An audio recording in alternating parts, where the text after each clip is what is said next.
Awami fascist এখানে এক ভয়ঙ্কর রাজত্ব কায়েম করেছিল। একজন ব্যক্তি তার মদগর্বী আচরণ, তার হিংসাত্রয়ী ঔদ্ধত্য এবং নির্মম অহংকার দিয়ে দেশ পরিচালনা করেছেন। আর এই দেশ পরিচালনা করতে যারাই সমালোচনার আশ্রয় নিয়েছেন, সমালোচনা করেছেন, তাদের আশ্রয় হয়েছে হয় আয়নাঘর, না হলে চিরদিনের জন্য নিরুদ্দেশ, আর তা না হলে তার লাশ পড়ে থেকেছে খাল, বিল, নালা কোনো জায়গায়। ক্রসফায়ার আর গুম ছিল আওয়ামী সরকারের আমলের নিত্যদিনের সংস্কৃতি। দেশনেত্রী বেগম খালেদা জিয়া গণতন্ত্রের জন্য, হারানো গণতন্ত্রের জন্য যিনি বারবার লড়াই করেছেন, গণতন্ত্র পুনরুদ্ধার করেছেন, তার স্বামীর দেওয়া সেই বহুদলীয় গণতন্ত্রকে তিনি বারবার বিপন্ন হওয়ার হাত থেকে পুনঃপ্রতিষ্ঠা করেছেন, তাকেই করেছে টার্গেট শেখ হাসিনার ফ্যাসিবাদী দুঃশাসন।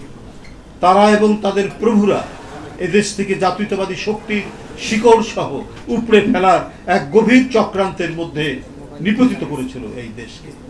দেশনেত্রী বেগম খালেদা জিয়াকে বন্দী করা হলো। তিনি অসুস্থ ছিলেন, তার চোখে অপারেশন ছিল, অস্ত্রোপচার করা হয়েছে, তারপরেও একটি জীর্ণ শীর্ণ, চারিদিকে ধুলোবালি উড়ে বেড়ায় এবং বালিতে সারা ঘরের মধ্যে বালি উড়ে বেড়ায়, এই ধরনের একটি কক্ষের মধ্যে রাখা হয়েছিল দেশনেত্রী বেগম খালেদা জিয়াকে। তিনি যাতে আরো অসুস্থ হয়ে পড়েন, তিনি যাতে আরো বিপন্ন হয়ে পড়েন, এই ধরনের গভীর চক্রান্ত চলেছে। তাদের আন্দোলনের ফসল তারা চেষ্টা করেছে আরেকজন জাতীয়তাবাদী নেতৃত্বের প্রতীক, জাতীয়তাবাদী শক্তির প্রতীক জনাব তারেক রহমানকে শারীরিকভাবে নির্যাতন, নিপীড়ন করে চিরদিনের জন্য তাকে পঙ্গু করে ফেলা। কিন্তু আল্লাহর অশেষ রহমতে তারা আজও আছেন, গোটা জাতিকে নেতৃত্ব দিয়েছেন, সুসংগঠিত করেছেন এবং হাসিনার দুঃসহ দুর্বিসহ তার যে স্বৈর শাসন, সেই শাসনের বিরুদ্ধে গণতান্ত্রিক শক্তির ঐক্য বজায় রেখে তাদেরকে লড়াই সংগ্রামে প্রবৃত্ত করেছেন। বন্ধুরা আমার, আপনারা জানেন সেই অবিরাম এবং নিরন্তর সংগ্রামের মধ্যে দিয়ে বিজয় লাভ করেছি গত বছর 5ই আগস্ট। জুলাই থেকে শুরু হওয়া গণ আন্দোলন, সেটি 5ই আগস্ট তার পরিসমাপ্তি।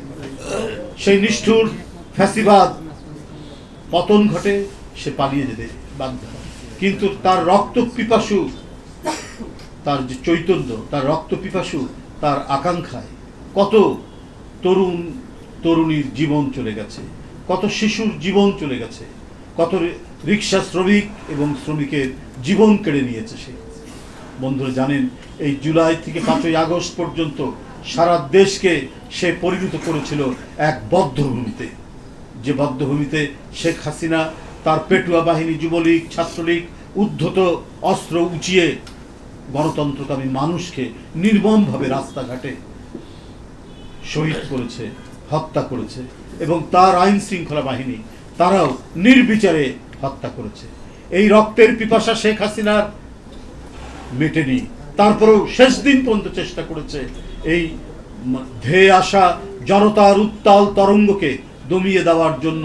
তিনি চেষ্টা করেছিলেন তার সাজানো আইন শৃঙ্খলা বাহিনীকে দিয়ে এটিকে চূড়ান্তভাবে দমন করা, কিন্তু সেটি তিনি আর সক্ষম হননি। কারণ জনগণের শক্তি অমোঘ, জনগণের শক্তি বিপুল শক্তি। সেই শক্তির কাছে মানুষের বানানো কোনো তৈরি করা অস্ত্র টেকেনি। সম্মিলিত মানুষের বিজয় সর্বত্র হয়েছে, 5ই আগস্ট সেই বিজয় হয়েছে।